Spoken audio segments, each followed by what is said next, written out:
For me, never giving up meant just that. I mean, every single day when I woke up, I thought, today's the day.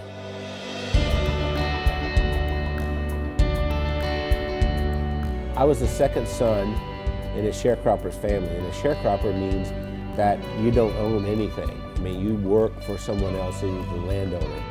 We had practically nothing. Everything was hand-me-downs from someone else. I didn't have shoes, and to this day my toes are all grown under because I didn't have shoes. I remember I had this encounter with my mother, and I said, you know, tell me you love me, and she didn't do it. And so I went down and I sat on this creek bank, and I thought, you know what? I don't care if anybody loves me, I love me. I made a list of goals that I wanted to accomplish, and they were laughable because I didn't even have 2 nickels to rub together, but my first goal was I was going to be a millionaire by the time I was 35. Number 2, I was going to have food to eat because we were always hungry. I mean, my little brother and I used to make mud pies to stop the hunger pains, and I was going to travel all over the world. Those were my goals.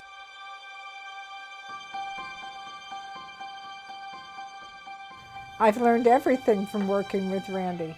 I didn't know anything about business. I started out, before I met Randy, I was a teacher, a mathematics teacher.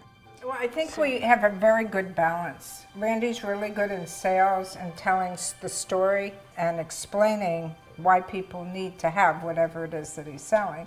And then he comes to me and says, Wendy, can we make it do this? And I have to get it done.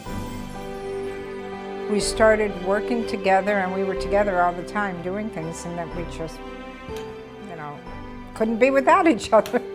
And once she got exposed to me, it was downhill from there. I mean, she could not last a day without me. That's probably you know? True. That's what the COO does here. Does hair? She preps me. Spit on it, honey, like you used to do. I never spit. We retired a few times. Did he tell you that? We've tried retirement 3 times, but we never figured out exactly how to do it because we've worked all of our lives. We took a year and we traveled around the world. Then when the decision of the day became, where are we having breakfast? I thought, we're in trouble. If I were giving you advice and you were meeting Wendy for the first time, I would tell you, don't get your feelings hurt if she uses her phone while she's meeting with you. Hey, Kim. Hey, Chris. Okay. I'll see you in the morning. All right. Bye.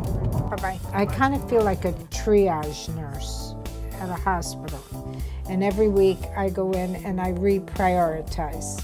No, I'm not approving that. I think what drives Wendy is her desire to be the best and provide the best of service to everyone. Awakened at 2:30 in the morning, and I hear this little click, click, click, click, click, click, click, click. And it's Wendy over there looking something up at 2:30 in the morning. And I'll say, why aren't you sleeping? You can do that tomorrow morning. We are the definition of entrepreneurs. And we don't like doing one thing at a time. We have to do a lot of things at the same time.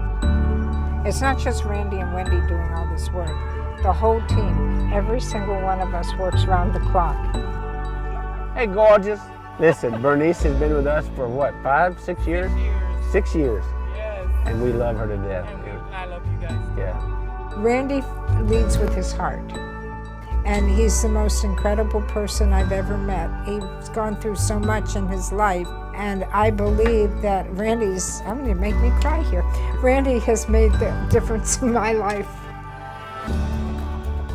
What's important is, what do I contribute in this day to make the world a better place? I know that sounds corny, but that's really what it is. My daddy used to say, we leave here with empty pockets. The other thing my dad said is that when you leave, you'll be accountable for 2 things. 1, how did you treat Mother Earth? And 2, how did you treat the people on Earth? I feel that I have found joy and that I've given joy, and I think there's a lot more joy that we can give.